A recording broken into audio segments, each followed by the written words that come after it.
yau duka gobe mai sa bakin ba'auzi ne yin tawaye. Yayin da gumi ta gumu mata da ƙananan yara sun fito zanga-zanga saboda halin matsin rayuwa. Suna tafe suna waƙoƙin cewar yunwa ba ta da hankali. Daidai lokacin da wata kotu ta sa aka tsatsalawa wasu matasa bulala bayan samun su da satan masara. Masana da sauran jama'a na yin martani kan baiwa ministoci ma'aikatan da za su jagoranta da kuma ra'ayoyin masanan akan wannan batu.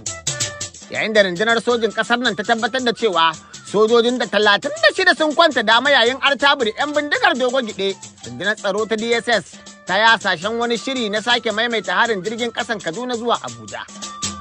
Kaɗan kenan daga cikin kunshin inda ranka na wannan lokaci, sai ku gyara zama domin jin cikakken abin da shirin ya ƙunsa.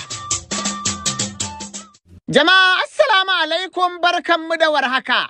Nasir Salisu Zango ne ke muku sallama, tare da farin cikin sake saduwa da ku a cikin shirin inda ranka, wanda 'yan Hausa suke cewa wai ka sha kallo. Kamar da aka sani dai shugaban ƙasa Asuwaji Bola Ahmad Tinubu Jagaban ya rarrabawa dukkan ministocinsa ma'aikatan da za su jagoranta, inda yankin arewacin ƙasar nan da ke fama da rikici ya yi katarin dacewa da ministan tsaro, inda tsohon gwamnan jihar Jigawa Malam Muhammadu Badaru ya zama a yanzu shine ministan tsaron Najeriya.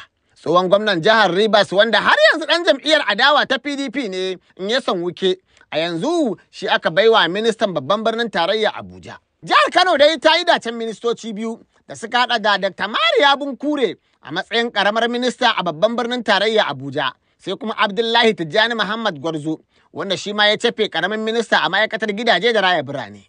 Jihar Kaduna kuwa wacce ba a kai ga tantance ministan da za a naɗa mata ba, an ware mata ma'aikatar muhalli ga wanda Allah ya sa ya yi dacen maye gurbin tsohon gwamnan jihar Malam Nasir El Rufa'i, wanda 'yan majalisar dattijai suka yi wa yankan kunkurin bala da ya daƙile yunƙurinsa na zama minista a karo na biyu. Sauran ma'aikatan da arewacin ƙasar nan ya yi dacen dafewa sun haɗa da ma'aikatar aikin gona, da ma'aikatar cikin gida, da ma'aikatar lafiya, da ta harkokin 'yan sanda, da ma'aikatar yaɗa labarai da sauransu. Farfesa Kamil Sani Fage, masanin kimiyyar siyasa ne a Jami'ar Bayero ta Kano, yana ganin cewar har yanzu akwai sauran tsalle domin ba a rabu da bukar ba wai an haifi habu. Guraren da ake ganin cewa kaman ba a ɗora ƙwariya a kan gurbinta ba, amma shi ma ɗin irin wa'annan inda har gwamnati za ta dage tsaya a sa ido a kan wa'annan gurare a koma wane ne ba kawai ka ba su aiki ba, idan su kansu ministocin za su buɗe ƙofofinsu su yi amfani da ƙwararru na ma'aikacin da aka ɗora musu. Za mu ci gaba da jin fashin bakin masana kan wannan batu na rarraba ministocin ma'aikatu wanda ke ci gaba da jawo martani daga al'umma. To a yayin da tsohon gwamnan jihar Jigawa Malam Badar Abubakar ya zama sabon ministan tsaron Najeriya, shalkwatar rundunar tsaron ƙasar ta bayyana cewar dakarunta guda 36 ne suka kwanta dama a jihar Niger. Daraktan yaɗa labarai na rundunar Janar Edward Buba ne ya bayyana wannan abin takaici. Yana bayar da bayanin arangama da ta faru tsakanin sojojin da kuma 'yan ta'addar fashin daji da ake kyautata zaton yaran ɗan bindigar nan ne dogo gide. 'Yan fashin dajin dai sun yi wa sojojin kwantan ɓauna ne a dajin Zingero. Yayin da aka tambaye shi kan jirgin sojin da ya rikito a jejin Shiroro kuwa da ke jihar ta Niger, Janar Buba ya ce har yanzu ba a kai ga da binciken musabbabin faɗuwar jirgin ba. Banda wannan ma akwai batun sanarwar da ta fito daga ofishin shugaban rundunar tsaro ta DSS wacce ke nuna cewar akwai wata sabuwar kitimurmurar sake kaiwa jirgin ƙasan fasinja mai zuwa Abuja da Kaduna hari domin yin garkuwa da fasinjojin da ke cikinsa. Wannan ma dai babban kalubale ne na tsaro wanda ke ƙara nuna irin jan aikin da ke gaban sabon ministan tsaron Najeriya. To daga batun tsaron kuma bari mu je ga batun halin kakanikayin tsadar rayuwa da hauhawar farashin abinci da a yanzu haka ke wasan kura da talakan ƙasar nan, inda wasu mutane daga Kaduna suka fito zanga-zanga suna nuna yadda yunwa ke neman galabaitar da su. Wakilinmu daga tashar mu ta Kaduna, Gali Wadawali ya aiko mana da wannan rahoto. Waɗannan su ne kalmomin da suke fitowa daga bakin waɗannan mata tare da ƙananan yara a daidai El Rufai Junction da ke jan titin Rigasa Kaduna, wanda suke faɗin cewa yunwa ta dame su, ɓangaren gwamnati su fito su tallafa musu ko da a rage farashin kayan masarufi ne. Ga mata bakin wasu daga cikin matan da suka fito zanga-zangar. Ba mu da abinci, ni ma ina kwance ne ba da lafiya. Yara na biyar marayu ne babansu Allah ya mai rasuwa. Abubuwa ba abinci. Najeriya nan mu fi son dan Allah komai ya sauki. Saboda Allah mu dai tun da muke a duniya shekara na 50 kenan ban taba gani irin wannan halin rayuwa da muka shiga halin yunwa ba. Gwamnati muna kira idan ba za ta shigo da abinci ba mu ba a ce a ba mu kyauta ba a shigo da abincin a sauƙaƙa ma talaka. An da ya riga an san ita yunwa ba a hankali gare ta ba dan haka sai a kula kuma a lura dan gudun abin da ka iya zuwa ya dawo a cikin wannan batu. To Allah ya kyauta. Har yanzu da ya muna Kaduna inda za mu leƙa kotun shari'ar musulunci da ke Mando inda aka gurfanar da wasu mutane bisa laifin satan masara. Ga dai rahoton wakilin namu Galiwa Dawali daga bakin wakiliyar mu Zunnira Garba Balladi. Tun da fari dai, ɗan sanda mai gabatar da ƙara a kotun shari'ar musulunci da ke Mando, ƙarƙashin jagorancin mai shari'a Muhammad Nasir, wato ASP Yahuza Hukuma Ikara, shi ya gabatar da waɗannan masu laifi, wanda suka haɗa da Fahad Muhammad da ke zaune a Marabar Jos, wanda ake zarginsa da satar masara. Kuma an tambaye shi ko ya aikata laifin da ake zarginsa da shi, inda ya amsa. Daga nan ne alƙali ya yanke masa hukuncin tara ko ɗaurin watanni 6 a gidan yari da kuma bulala 10. Sai kuma Usman Salisu wanda aka gabatar da shi da laifin zarginsa da shiga ɗakin wani inda ake zargin ya sace masa TV game. Mai shari'a Muhammad Nasir ya tambayi wanda ake tuhuma ko ya aikata laifin da ake zarginsa da shi inda ya amsa kuma ya ce yana neman sassauci.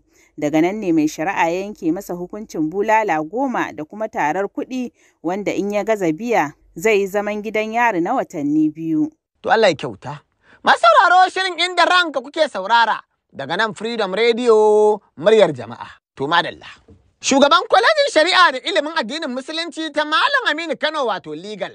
Farfesa Balaraba Abubakar Jakada maji daɗin ƙauren Katsina a madadin tsofaffin ɗaliban kwalejin rumfa aji na 1976 zuwa 1981 wato 1976 to 1981 yana taya mai girma tsohon gwamnan jihar Jigawa Alhaji Muhammadu Badar Abubakar CON MNI murnar zama ministan tsaro na tarayyar Najeriya. Haƙiƙa mai girma shugaban ƙasa Ahmad Bola Tinubu ya ajiye ƙwarya a gurbinta. Da fatan wannan matsayi zai amfani ɗaukacin al'ummar arewacin Najeriya da ma ƙasa baki ɗaya. Sanarwa daga Farfesa Balaraba Abubakar Jakada, maji daɗin ƙauren Katsina a madadin tsofaffin ɗaliban kwalejin rumfa aji na 1976. Su kuwa al'ummar da ke zaune a unguwar GTC Quarters da ke kallon sakatariyar Audu Bako kan titin zuwa gidan gwamnati sun koka bisa yadda suka ce wani attajiri da ke yankin ya sayi da yawa daga gidajen gwamnati da ke wannan wuri. Ya kuma mayar da su kangwaye inda yake ajiye wasu almajirai da har yanzu aka kasa gane manufar da ke tattare da wannan lamari. Al'ummar yankin sun ce wannan attajiri ya tasamma mayar da wannan unguwa sansanin ajiye waɗannan almajirai. Mutanen sun ce sun sha roƙon wannan attajiri da ya dubi girman Allah ya tashi almajiran, la'akari da cewar ba karatu suke a yankin ba, balle a ce makarantar allo gare su. Suka ce gidajen attajirin sun zama kamar kangwaye da ake rayuwar uwa ba kwaba, kuma har ƙananan yara ake ajiyewa da ba su wuce shekara 10 ba, waɗanda kuma a yanzu har an fara samun matsalar lalata ƙananan yara a yankin. Zancen da ake ma akwai irin wannan magana a gaban kotu. Don haka suke cewar tun da abin ya fi ƙarfinsu gara su an karar da gwamnatin Kano da ta duba yiwuwar daƙile haɗarin da ke tattare da wannan lamari na tara sama da ƙatti da ƙananan yara sama da 200 waɗanda galiban ba daga Kano suke ba. Waɗannan mutane sun ce sun yi magana da hukumar Hizba kan wannan lamari amma kuma ba su ga alamun ɗaukar mataki na zahiri ba.